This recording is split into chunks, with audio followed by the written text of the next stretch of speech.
I'm Terry. I'm the Shield Maiden in the kitchen, and welcome back to my kitchen.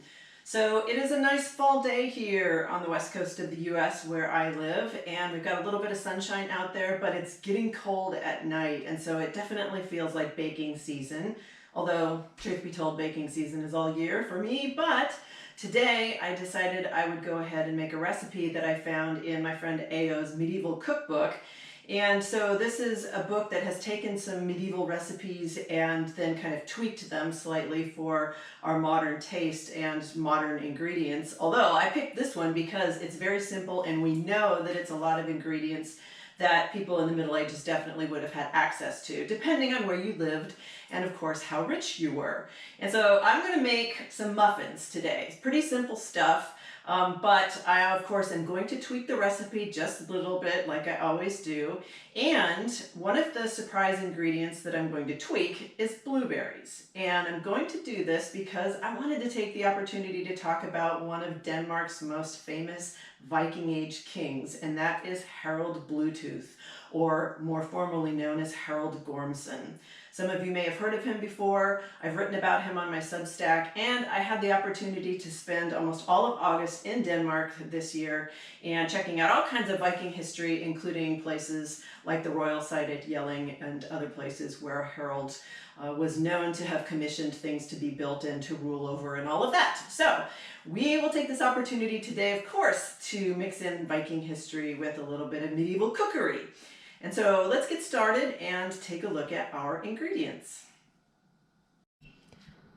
Okay, here we have our ingredients all assembled, and this is for jumbo muffins, as they call them in the recipe. And so I just happen to have this muffin tin that's got, the larger size, and I'm using these silicone muffin quote-unquote papers, but you can either grease the pan or use regular paper cups. And the recipe says it makes 8 of them, so clearly I'm going to be making one pan, and then I will have to refill for another couple of them. But so here are the ingredients. Really basic stuff, right? So all-purpose flour and white sugar, salt, baking soda, baking powder, a couple of eggs, and a half a cup or 1 stick of unsalted butter, a little bit of cinnamon, and then these are apple cakes or apple muffins, as the recipe calls them. But as I mentioned, I'm going to use some blueberries. So what I've done is the 2 to 3 apples that are peeled and diced that the recipe calls for, I have done 1.5 apples, and you can see by the color, like they're really cool looking. There's a new apple that I literally just found yesterday at our local store called a Kissable, and it's got kind of this reddish pinkish flesh on the inside. And then also the other one that I've used is a Kanzi apple, which is one of my favorites. It's got real good sweet tart quality to it. So 1.5, fairly, sort of medium to not too large, but not too small. So about half of the apple recipe, or that the recipe calls for, half of the amount of apple. And then I'm going to substitute, basically the rest of the fruit per se with blueberries. And then this is my homemade skyr. The recipe actually calls for sour cream, so you could use that. But skyr, if any of you've ever made it or had it, you know that it is a yogurt type consistency / dairy cheese thing that was definitely made and eaten in the Viking Age. We know that in Scandinavia. You can still buy it in grocery stores in Scandinavia and even here in the United States. Some of you have been following me for a while will know that I have a video posted here on my channel for how to make Icelandic skyr, and so that's what this is. It's a recipe of that. And skyr really substitutes nicely for any recipe that calls for sour cream. So of course I'm going to do that because as I weave in my Viking Age history and try to get as authentic as possible on some of these ingredients, this is the real deal by using skyr. So I'm going to do that. And all right, so that's it. And I'm going to begin to assemble these things so we can get them in the oven. Okay, so now we're going to assemble our ingredients, and this is a very classic baking mixture and process in that we mix the wet ingredients first, and then we mix the dry ingredients separately, and then add them together once the wet ingredients have been incorporated. And then we add the fruit at the very end, just before we're ready to bake them. And so what I've done already here is I have creamed the 1/2 cup of unsalted butter, which I softened a little bit in the microwave so that it would mix up more easily, with 1 cup of white sugar. And so creamed that together nicely. And now I am ready to add the 2 eggs. So 2 eggs here. And then also, actually, in my ingredient lineup at the beginning, I forgot to mention vanilla, of course. You know, what baking doesn't require vanilla? So this will also have a bit of that in it as well. But so we want to incorporate 2 eggs into our mixture.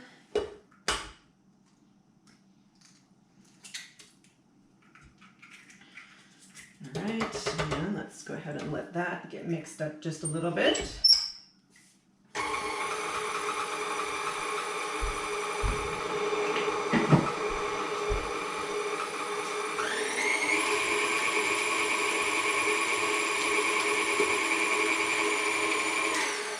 All right, those are mixed in.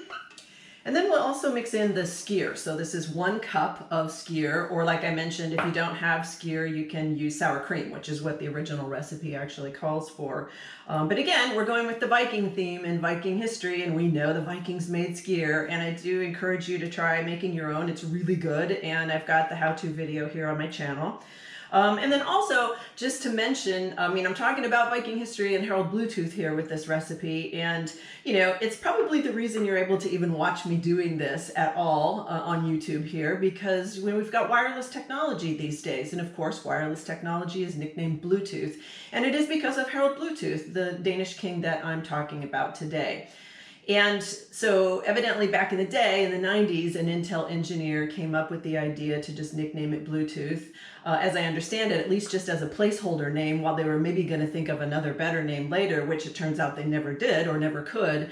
But in the way that Harald Bluetooth in the late 10th century in Scandinavia, primarily in Denmark and Norway, seemed to have united those 2 places together into one kingdom under his rule, then so the Intel engineer who came up with using his name decided that that was a good sort of symbolic reference because of the way Bluetooth technology unites things together wirelessly. So there you have it for the modern reference. And then also the reason why I'm using blueberries in this is because Harald Bluetooth, which that's his nickname, that's not his actual name, his actual name is Harald Gormson because he was the son of King Gorm.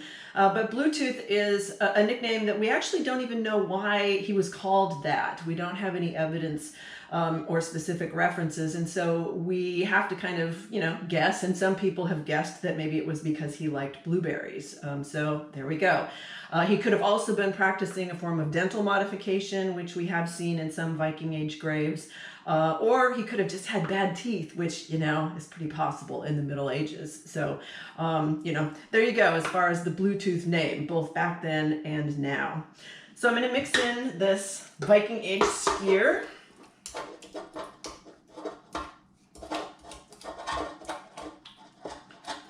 So 1 cup of that.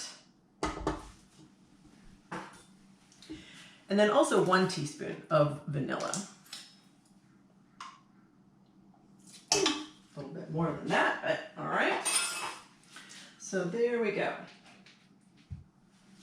Now let's get that mixed together.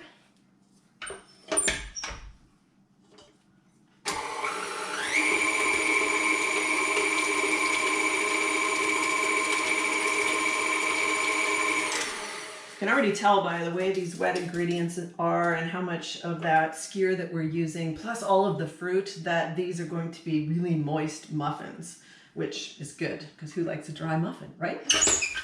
All right, so then as for the dry ingredients, what we have here is, again, all-purpose flour. And so the base of it is 2 cups of all-purpose flour.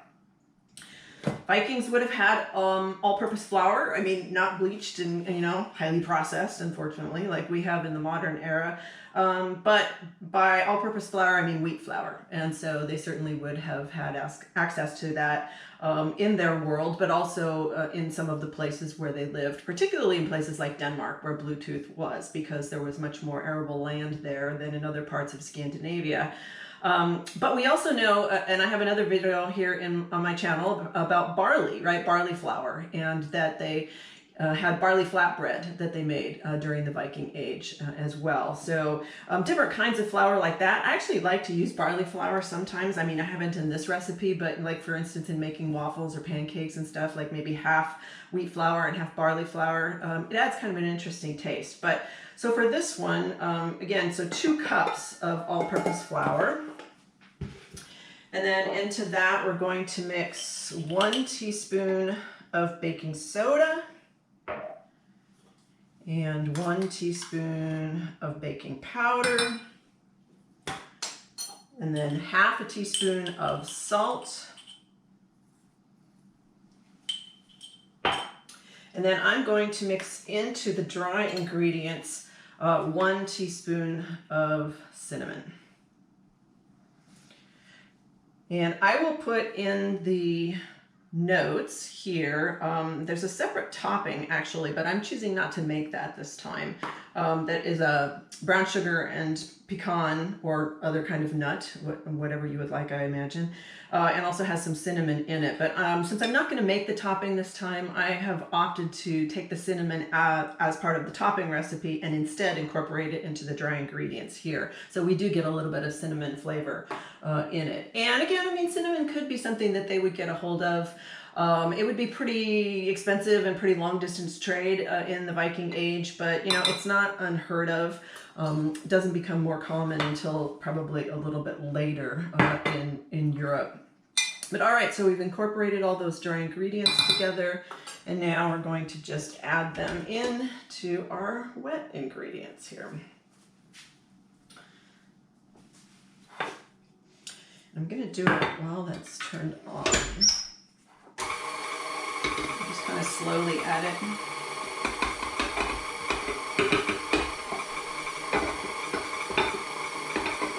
right, I'm going to use my spatula here to get out of there.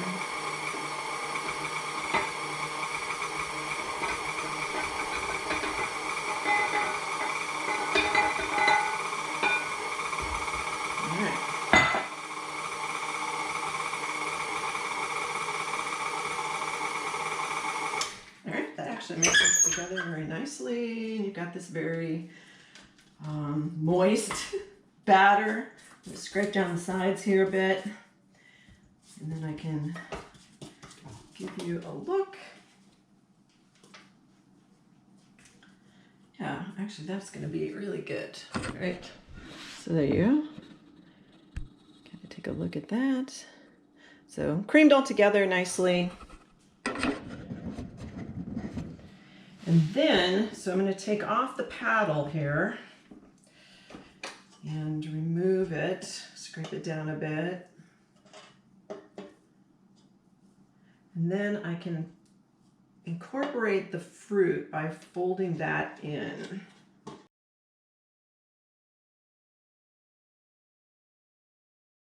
Okay, so we've got our muffin mix here, and we've got our pan prepared with our silicone muffin cups. And again, if you don't have the silicone ones or you don't have these jumbo paper ones, then you can also just simply grease your muffin pan, and that would work as well, so that we make sure they don't stick. And then you'll fill the muffin cups about 2/3 full, and this is gonna be a moist, kind of sticky, get your hands in it and get dirty kind of mix. And I am heating my oven right now as we speak to 350 degrees Fahrenheit. So this will be about 180 Celsius if you are not in the US. And then the muffins will bake for about 30 minutes. So back to Harald Bluetooth. So again, he's a Danish king. He's living in the late 10th century in Scandinavia. And he is someone for whom we think that he's, essentially the progenitor of the Danish monarchy as it exists today.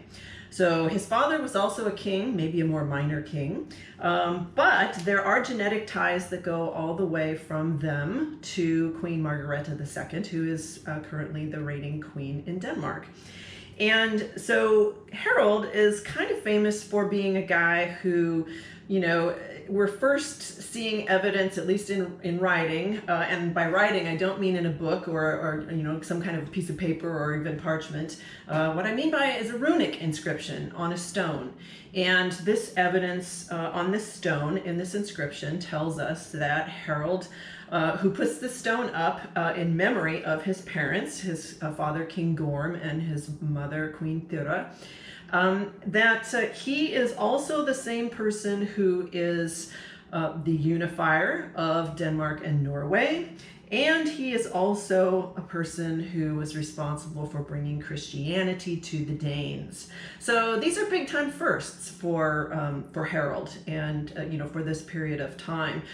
This was an important time in Scandinavia during the Viking Age, where Christianity, which had been through various missionary activity and such, had been kind of trying to become Christian, but the Scandinavians were resisting it in favor of their old ways, which they had practiced for many, basically since time immemorial for the Germanic tribes. But Christianity finally starts to make some inroads when we get to the late 10th century. And indeed, it is with, Harald and this inscription and him kind of becoming, quote unquote, the first king to become Christian that we see, the beginning of a process that will play out over the next decades in eventually Christianizing all of Scandinavia, starting there in Denmark, but then moving into Norway, moving into the North Atlantic islands like Iceland and Greenland, and then eventually Sweden, which, kind of takes the longest.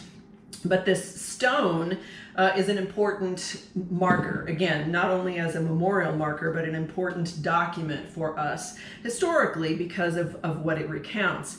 And very interestingly, there was new research that was done, and I will post a link to this in the description if you're interested, about the stone. And with 3D imaging, scholars were able to actually figure out who the rune carver was. So we know who the person is who wrote the inscription, or who was commissioned to write the inscription in memory of King Gorm and his wife Thyra. And there's also an additional stone near this Bluetooth stone in the same spot there in Jelling, which was a royal seat of power, that is also a smaller stone that is raised in the memory of Thyra by King Gorm. And then interestingly, about 18 miles away from Jelling, there's another stone that has always had a similar name, Queen Thyra, or not Queen Thyra, I think just Thyra.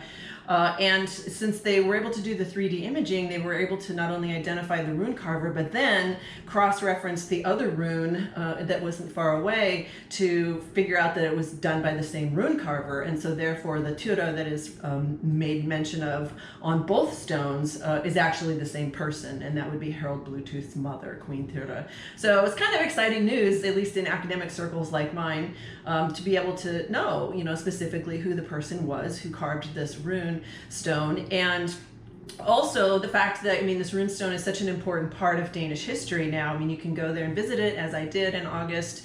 And if you want to see a little bit more about it, I will put a link to my Substack. I wrote a post, a newsletter about it and the rest of my trip to Denmark to lots of Viking sites. So you can check that out.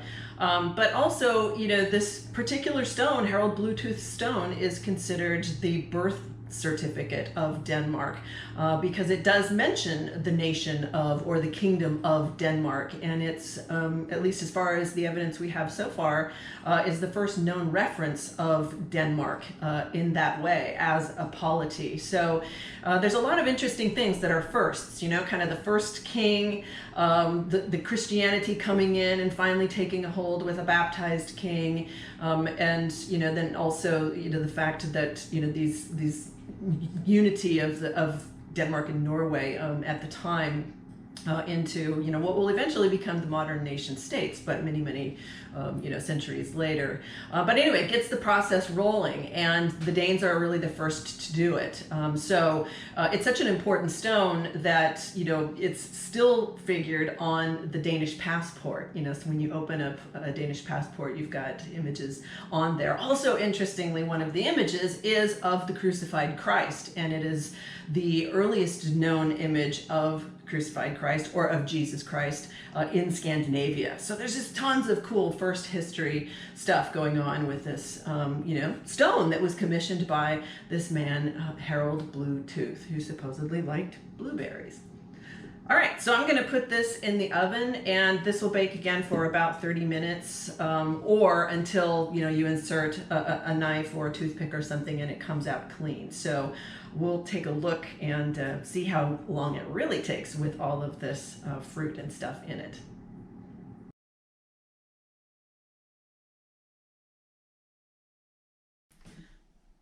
Okay, here we have our finished muffins. 8 jumbo muffins, just as the recipe said that we would get out of this.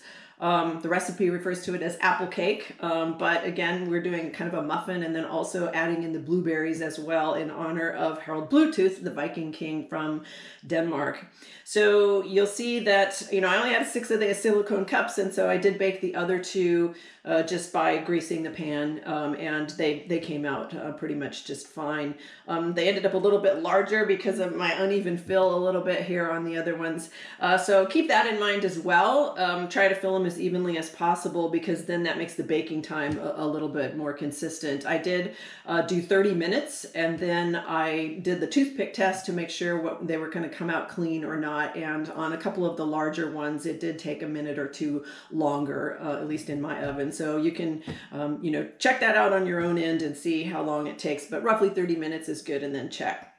And so I broke off this one here just so you can kind of see. I mean, this is really moist, really good. And I do highly recommend the adding of the cinnamon. I did 1 teaspoon, as you'll recall, into the batter. And that, I think, added a nice little fall time spice to this. And so it, not that they would have been bland otherwise, but I do think it added something that's, very flavorful. So, all right, those are my muffins here, and I highly recommend you take a shot at this. They're pretty hearty and they're pretty good. And I imagine there's a lot of ways you could sort of mess with these too. Making carrot muffins or zucchini muffins even as well, or add nuts to them. So lots of stuff to sort of play around with this recipe. All right, so now also check out my Substack. I'll put some links into the description here so that you can see some of the information about Harald Bluetooth if you're interested in more, and also that latest article that I mentioned about finding the name of who the rune carver was, which is pretty interesting and pretty cool. I'm at shieldmaidenpdx.substack.com, where I also do some writing about other aspects of history as well that you might enjoy. And also you can check out, if you're interested in a deeper dive on Viking history, of course, my podcast Vikingology that I have with my co-host CJ Adrian, and we can be found at vikingology.substack.com also. So give this a try, and thanks for watching, and I'll see you next time.